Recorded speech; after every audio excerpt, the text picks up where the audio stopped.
नमस्कार मित्रांनो, घरोघरी मातीच्या चुलीचा आजचा भाग आपण ऐकत आहोत. आजचा भाग म्हणजे 8 मेचा भाग हा खूप जबरदस्त असा भाग आहे. आज जानकी आईला सांगते की सारंग भाऊजींनी तुम्हाला चक्रव्यूहात अडकलेला आहे. तेव्हा ऋषिकेशसुद्धा म्हणतो, ऐश्वर्याने स्वतःला कितीही निर्दोष सिद्ध केलं तरीही मला तिच्यावर अजिबात विश्वास नाही आहे. नाना म्हणतात की त्यावर चर्चा करून काही उपयोगच नाही आहे. आज मी तुम्हाला एका वेगळ्या कारणाकरता इथे बोलवलेलं आहे. तेव्हा जानकी म्हणते, काय झालं आहे नाना?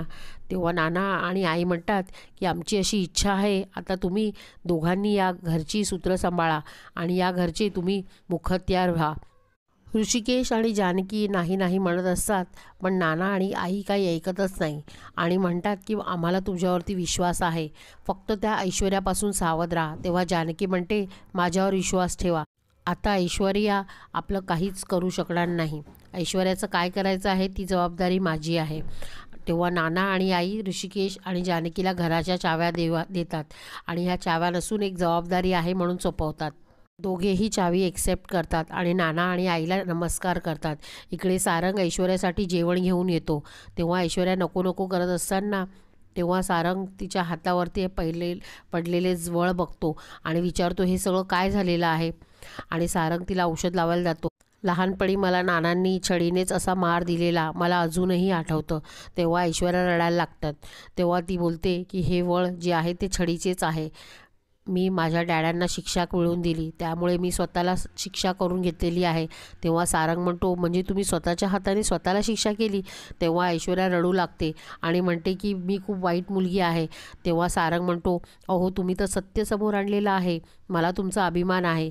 तेव्हा ऐश्वर्या म्हणते, नाही, मी माझ्या डॅडांना शिक्षा केली. कुठल्या मुलीला आनंद होईल स्वतःच्या वडिलांना शिक्षा करून? माझ्यामुळे माझ्या डॅडांना शिक्षा झालेली आहे, पण एवढं सगळं करूनही या घरामध्ये कोणालाही माझ्यावरती विश्वास नाही आहे. तेव्हा सारंग म्हणतो, असं कसं कोणाला विश्वास नाही आहे? मला आहे विश्वास आणि कोणालाही कदर असो या नसो, मला आहे. तेव्हा ऐश्वर्या सारंगला रिक्वेस्ट करते, तुम्ही माझ्या पाठीशी नेहमी राहा. तेव्हा सारंग बोलतो, हो, मी तुमच्या पाठीशी नेहमी असेल. तुम्ही स्वतःला कधीच एकट्या समजू नका. मी नवरा म्हणून मी नेहमी तुमच्यासोबत असेल.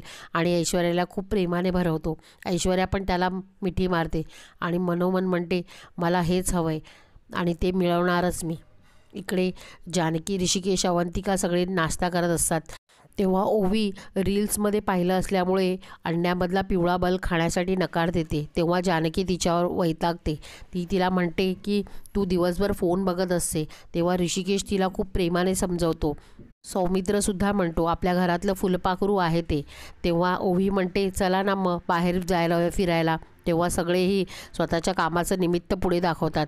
तेव्हा सौमित्र ओवीला नाराज झालेली पाहून संध्याकाळी बाहेर घेऊन जाण्याचं प्रॉमिस करतो. ऋषिकेशसुद्धा ओवीला संध्याकाळी मी सुद्धा येईन असं म्हणतो. तेव्हा ओवी खुश होते आणि ऋषिकेश म्हणतो, आपली ओवी ना अगदी शर्वरीसारखी वागायला लागलेली आहे आणि विचारतो, शर्वरीचे काही रिपोर्ट्स येणार होते, आलेत का? तेव्हा जानकी मनोमन म्हणते, रिपोर्ट्स तर आलेले आहेत, पण विक्रांत भाऊजी सगळ्यांना कसं सांगणार आहेत ते बघू आता. विक्रांत आईच्या बोलण्याचा विचार करत असतो. तेव्हा शर्वरी त्याच्यासाठी चहा आणते आणि तिच्या बोलण्यावरून विक्रांतला कळलं की आई बाहेर गेलेली आहे. दोघांच्या छान गप्पा रंगतात आणि शर्वरी म्हणते की तू किती चांगला आहेस, इतका चांगला की माझे दोष स्वतःवर घेण्या इतपत चांगला आहेस. मलाच प्रश्न पडतो की तू मला कसा भेटलास? काल जर मशीन बिघडली नसती तर रिपोर्ट्स आले असते आणि आईचाही गैरसमज दूर झाला असता. तेव्हा शर्वरी म्हणते, मला खूप भीती वाटते, जर रिपोर्टमध्ये माझ्यावर दोष निघाला तर तुझी आई मला घराबाहेर तर नाही ना काढणार. तेव्हा विक्रांत म्हणतो, तू कसलीच काळजी करू नकोस, मी आहे ना. इकडे मालतीताई लॅबमध्ये पोचतात, रिपोर्टसाठी विचारतात. तेव्हा रिसेप्शनिस्ट विक्रांत सर रिपोर्ट घेऊन गेले असल्याचं सांगतात. तेव्हा मालतीताईच्या मनात संशय निर्माण होतो, जर रिपोर्ट्स घेऊन गेला मग मला असं खोटं का सांगितलं? त्यामुळे आई रिसेप्शनकडे दुसरी कॉपी मागतात, पण रिसेप्शन मनाई करतात. तेव्हा मालतीताई स्वतःचं आधार कार्ड दाखवून स्वतःची ओळख पटवून देतात आणि रिपोर्टची प्रिंट घेतात.